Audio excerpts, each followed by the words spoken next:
And I thought, you know what? That's my college education right there. That's so yeah. I'm gonna do that. And I figured, 6 years is a long time, but it's only 1 week in a month and 2 weeks a year. I could do that. And I'd always been very interested in military history, and so I thought maybe I should try being in the military. And so I joined the National Guard, and when I was trying to decide what I wanted to be in the National Guard, I made the foolish decision of saying, well, if I'm going to join the Army, I should do the fun stuff, so I want to be infantry. Oh, how naive I was. Oh, the recruiter loved it. They usually have trouble getting people to go infantry, and they're like, yeah! So I was 11 Mike, or, well, that actually got changed later on to 11 Bravo. Everything's 11 Bravo now. Anyway, that's just the title for my job. But basically, I was an infantry soldier. I carried a rifle, hit the ground, and shot people. I was actually trained to pilot and gun a Bradley, which is like a small tank. It looks like a tank. It's not. But it has a turret like a tank. If you saw it and you didn't know what it was, you would think it's a tank.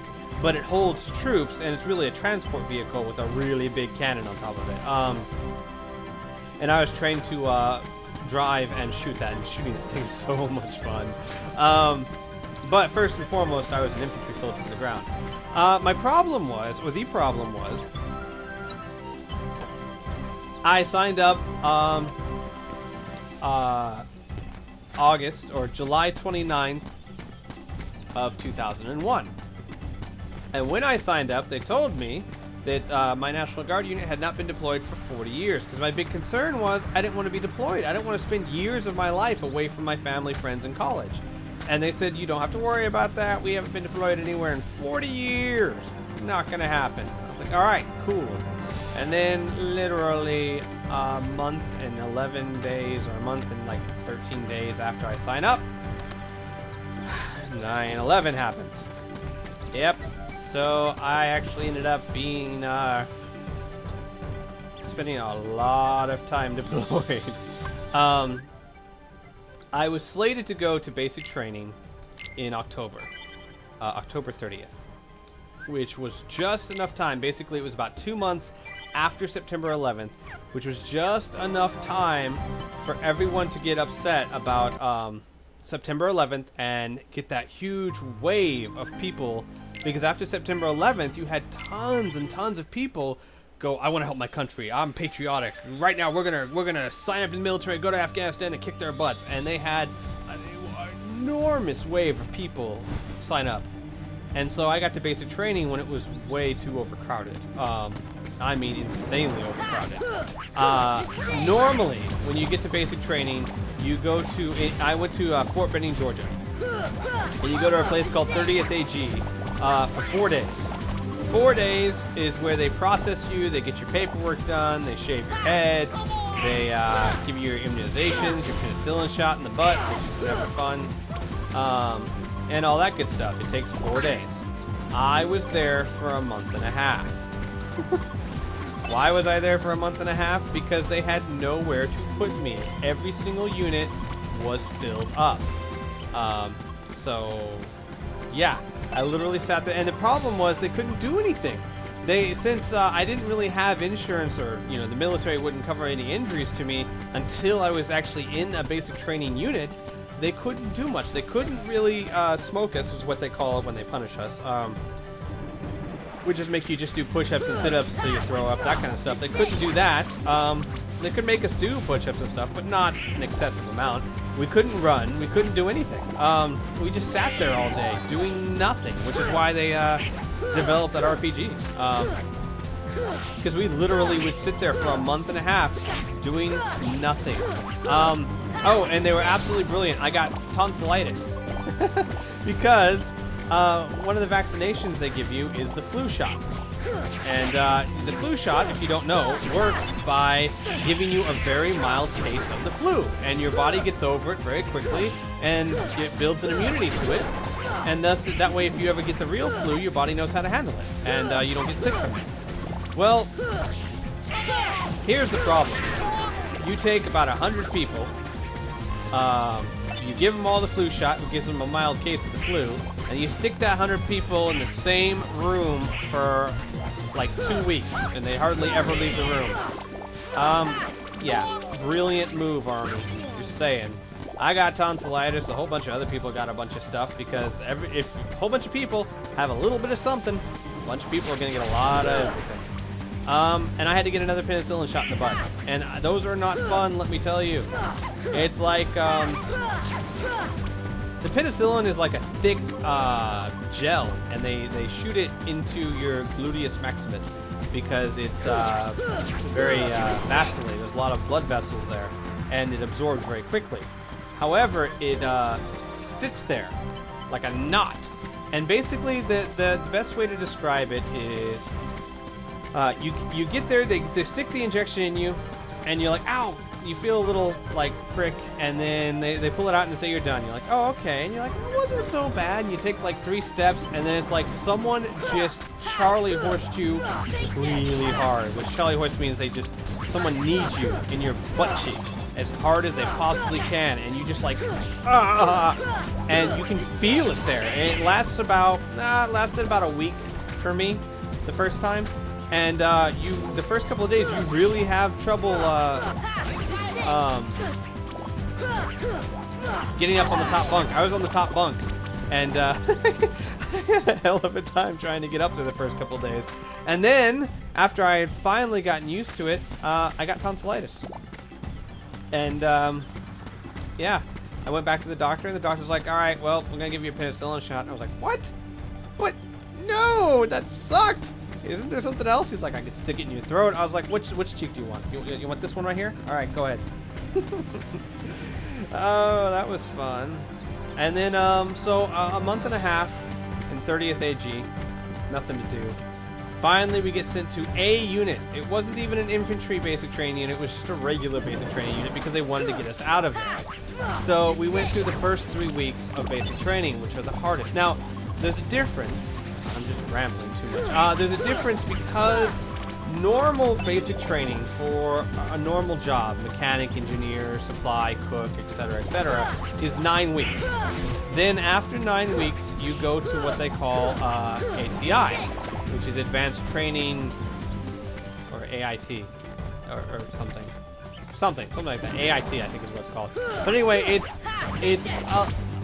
where you actually get trained in your vocation. If you're a mechanic, it's when they train you to be a mechanic, etc., etc. It's a lot less strict than basic training was. You're allowed to go out on weekends. You're allowed to do this and that.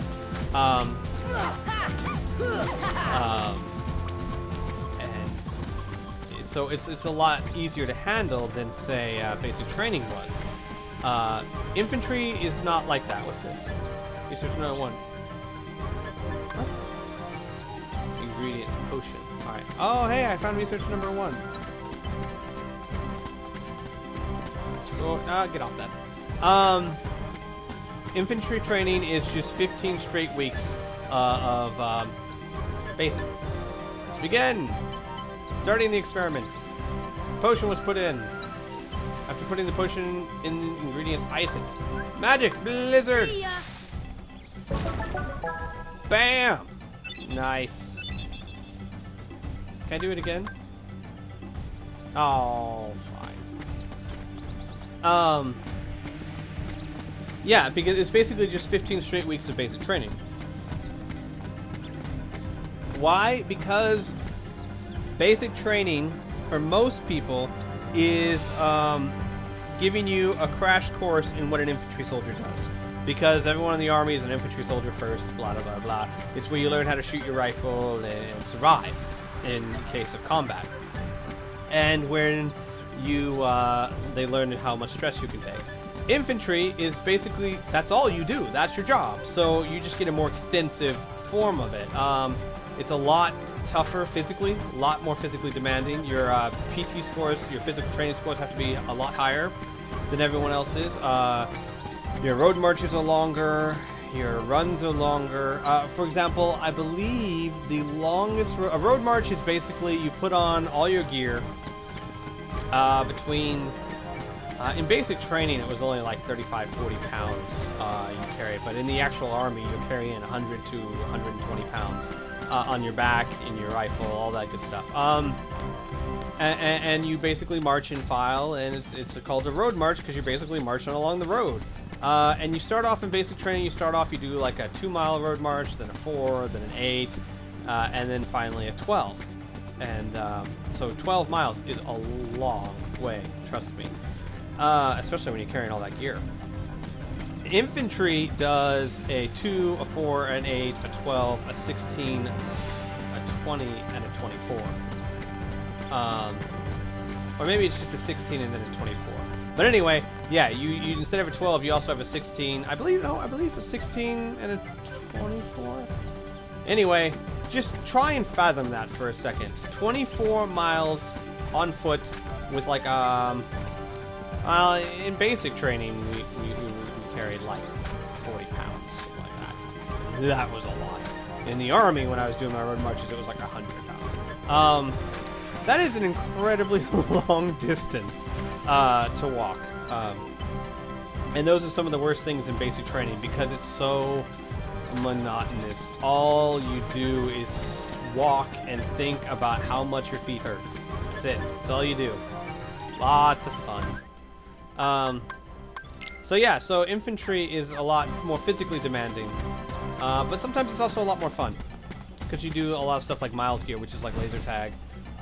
You do like night shooting, where you basically have like night vision goggles, and they attach something to your gun called the PAC-4, which is basically like an infrared laser sight. You can only see it with night vision goggles. It's really neat. And by the way, there is nothing like stargazing with night vision goggles. Holy crap, you have no idea how many stars are in the sky until you take a pair of night vision goggles on a clear night in the middle of nowhere and stare up at the sky. Now everything's green, but it's fantastic. Yeah, so where was I? Oh yeah, but driving with night vision goggles sucks ass. No other way to describe it. You actually have training. This was after basic, but we actually had training where you would turn off all the headlights and stuff and just drive with night vision goggles. And holy cow, that can be hard because you have no depth perception with night vision goggles. It's one thing. It's what they call tunnel vision. You can't tell if something is a small pothole or 8 feet deep. I mean, not that much, but you understand what I'm saying. You have no depth position. You can't tell. Yay, I leveled up. You can't tell how far away things are. And it's really hard. But you get used to it. You manage to learn it, but yeah. So I think Donald only has a little bit more to go.